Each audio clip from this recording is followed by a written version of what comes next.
Hello everyone, welcome back to my new YouTube channel Delhi university study point. तो आज हम बात करेंगे लैंग्वेज कोर्सेज़ के बारे में जो कि दिल्ली यूनिवर्सिटी द्वारा आपको जो है ऑफर किए जा रहे हैं। तो बहुत से स्टूडेंट को इसमें क्वेरी आ रही थी, कुछ समझ नहीं आ रहा था, तो इस ब्रोशर में मैं आपको पूरा एक्सप्लेन करूँगी कौन कौन से कोर्सेज़ जो हैं दिल्ली यूनिवर्सिटी द्वारा आपको ऑफ़र किए जा रहे हैं। तो ये जो है ओपन लर्निंग डेवलपमेंट सेंटर के कोर्स होंगे। DU सोल के द्वारा ये सारे कोर्सेज़ जो हैं आपको ऑफ़र किए जा रहे हैं, जो कि वीकेंड्स पे आपकी कैसी क्लासेस लगेंगी, रेगुलर लगेंगी, ऑफ़लाइन, ऑनलाइन, ये सब इस बात करेंगे हम इस वीडियो में। तो चलते हैं, पहले हम देख लेते हैं कौन कौन से लैंग्वेजेस जो हैं ये ऑफ़र कर रहे हैं। तो जैसा कि आप स्क्रीन पे देख पा रहे हैं, Japanese language, Korean language, Chinese language, French language, Spanish language, Portuguese language, Italian language and German language जो है ये हमें ऑफ़र कर रहे हैं। ये सारी फॉरेन लैंग्वेजेस को ये ऑफ़र किया जा रहा है। ठीक है, आज कल इसकी डिमांड भी बहुत ज़्यादा है। ये जो जितनी भी लैंग्वेजेस हैं बहुत ज़्यादा डिमांड है, चाहे वो आप UNO में अगर आप किस काम कर रहे हैं या फिर आप कहीं और कंपनी वगैरह में काम कर रहे हैं, MNCs में काम कर रहे हैं, तो बहुत ज़्यादा डिमांडेबल है।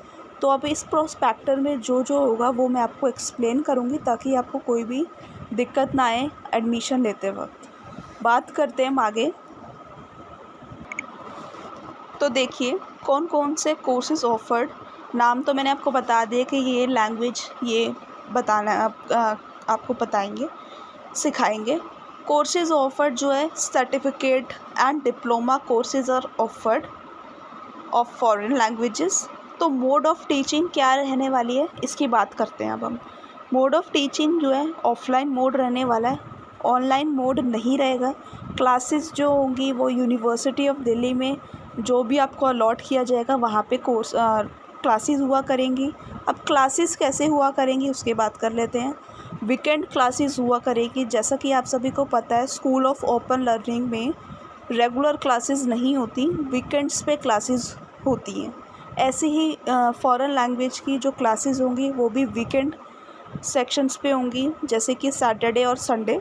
और सैटरडे और संडे दोनों ही दिन यानी कि 3-3 घंटे की क्लासेस रहने वाली है पर डे, यानी कि सैटरडे को 3 घंटे की और संडे को भी 3 घंटे की क्लासेस रहने वाली है। अब बात कर लेते हैं क्लासेस का schedule. The detailed schedule including the venue and the time of classes should be communicated to student on week prior to the concernment of the classes. तो ये आपको बता दिया जाएगा किस जगह पे क्लासेस होनी है, कहाँ पे होनी है, टाइमिंग पूरा क्लियर आपको बता देंगे। अब सर्टिफिकेट दिल्ली यूनिवर्सिटी द्वारा प्रोवाइड किया जाएगा सक्सेसफुल, ठीक है, पार्ट टाइम फॉरेन लैंग्वेज का ये है।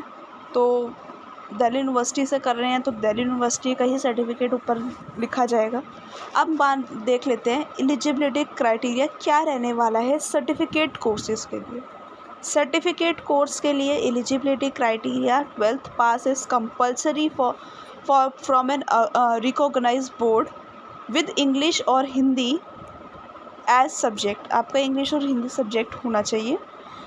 इसके बाद बात करते हैं minimum marks required for general category के लिए। मिनिमम मार्क्स 12th में कितने रिक्वायरमेंट, मिनिमम 50% मार्क्स आपके होने चाहिए बेस्ट 4 सब्जेक्ट्स में, जिसमें कि 2 लैंग्वेज सब्जेक्ट्स भी जैसे इंग्लिश और हिंदी और प्लस 2 कोई और, टोटल 4 सब्जेक्ट्स में आपके 50% मार्क्स होने चाहिए। Must have secured at least 45 marks in either English और हिंदी। अगर बात करें तो 45% मार्क्स होने ही चाहिए इंग्लिश और हिंदी में। आगे बात कर लेते हैं minimum marks required for reserved categories. Reserve categories जैसे कि SC हो गए, ST हो गए, OBC हो गए, PWD हो गए और अदर्स में, तो उनके लिए 45% मार्क्स जो है आपके इंग्लिश हिंदी प्लस 2 सब्जेक्ट और में होने चाहिए। और एडिशनल वेटेज की बात कर लेते हैं। Additional 10% weightage should be granted to candidate who have completed. 10% weightage कहाँ से जाएगी, ग्रेजुएशन जो आपने कंप्लीट की है कोई भी स्ट्रीम से हो, चाहे आप और 15% वेटेज कहाँ की जाएगी, उन candidates who have completed there post graduation, MA, MCOM, MSc जिससे भी आपने किए, तो 15% उससे जाएगी। तो ये तो हमने बात कर ली सर्टिफिकेट कोर्सेज़ की। अब हम बात करते हैं डिप्लोमा कोर्सेज़ की। तो इसमें क्या रहने वाले हैं, एलिजिबिलिटी क्राइटेरिया पढ़ते हैं। For existing student of university of Delhi, candidates must have successfully completed certificate course or an examination recognized as equivalent there to in respective language offered by the department centers of this। तो बात कह रहे हैं कि ये candidates जो आपने certificate जिन students ने किया होगा वही स्टूडेंट्स आगे डिप्लोमा कोर्सेज़ के लिए करेंगे, क्योंकि सर्टिफिकेट कोर्स जो होता है पहले वो नॉर्मल होता है, उसके बाद डिप्लोमा कोर्स में थोड़ी हाई चीज़ें आती हैं, लाइक ग्रामर, कॉम्प्रीहेंशन, ट्रांसलेटिंग, ये सब चीज़ें आगे आती हैं। Candidate with the gap year after completing the qualify course are also required to appear for the entrance exam. ठीक है। एडमिशन फॉर आउटसाइड स्टूडेंट्स, अगर जो स्टूडेंट्स जो हैं बाहर के होंगे जो आउटसाइड से एडमिशन लेना चाहते हैं तो उनके बारे में बात कर लेते हैं।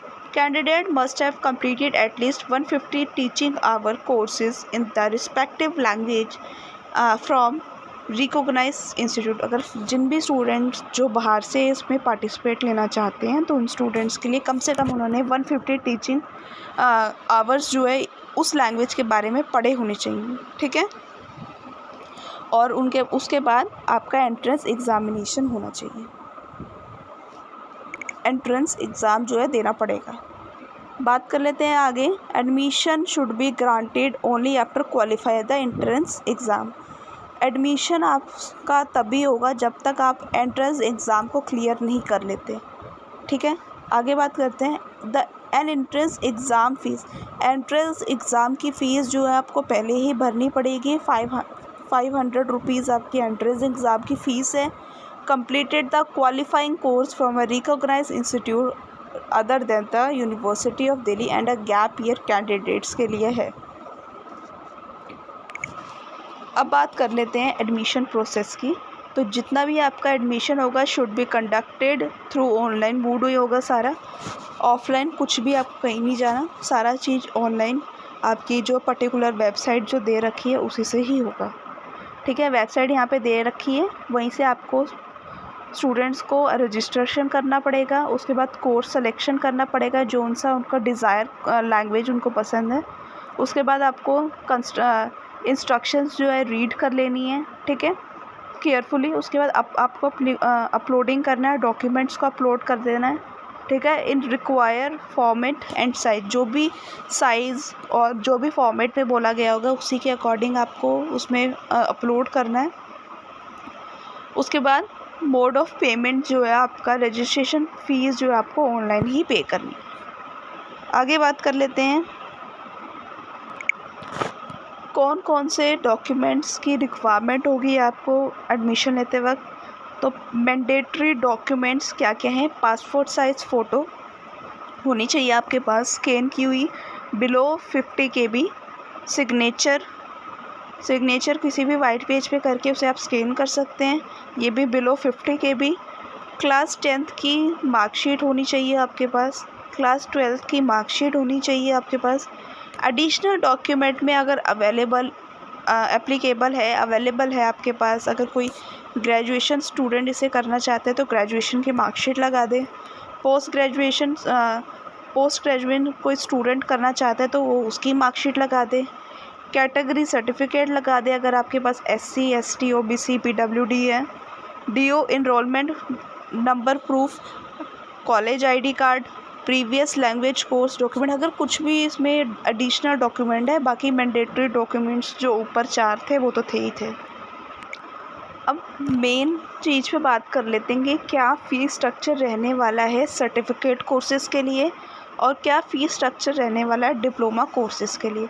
तो पहले हम बात करते हैं सर्टिफिकेट कोर्सेज़ का कैसा फ़ीस स्ट्रक्चर रहने वाला है। तो सबसे पहले सर्टिफिकेट कोर्सेज़ के लिए जो भी अप्लाई करेगा आपका रजिस्ट्रेशन फ़ीस लगेगा 200 रुपीज़। जब आप रजिस्ट्रेशन करेंगे अपने आप को, सबसे पहले आपको 200 रुपीज़ पे करने पड़ेंगे और 200 रुपीज़ में आप कोई एक ही लैंग्वेज को चूज़ कर सकते हैं।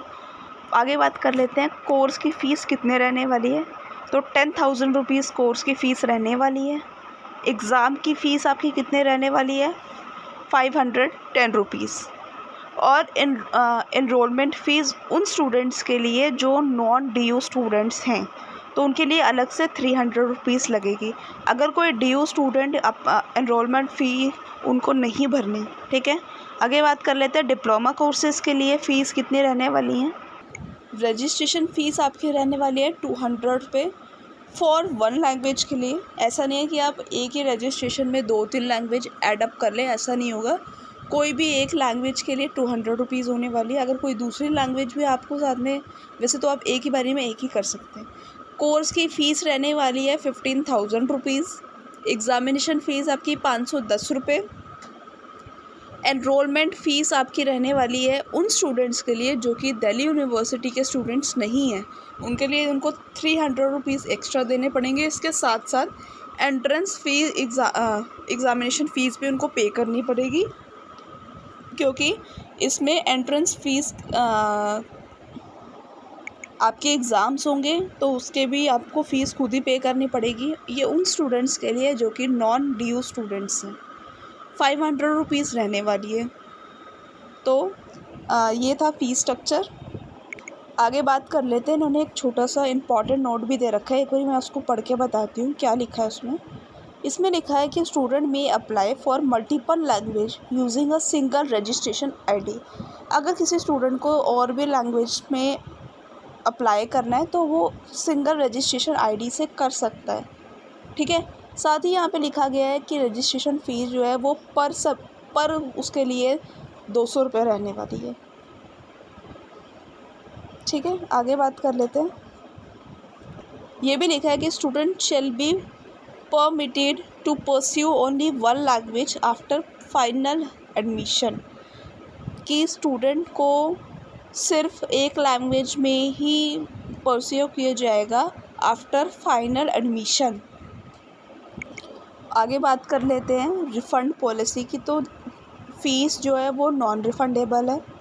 सिलेक्शन प्रोसेस जो है आपका पूरा एलिजिबिलिटी क्राइटेरिया पे होगा, मेरिट कैलकुलेशन पे, availability of seats and verification of document.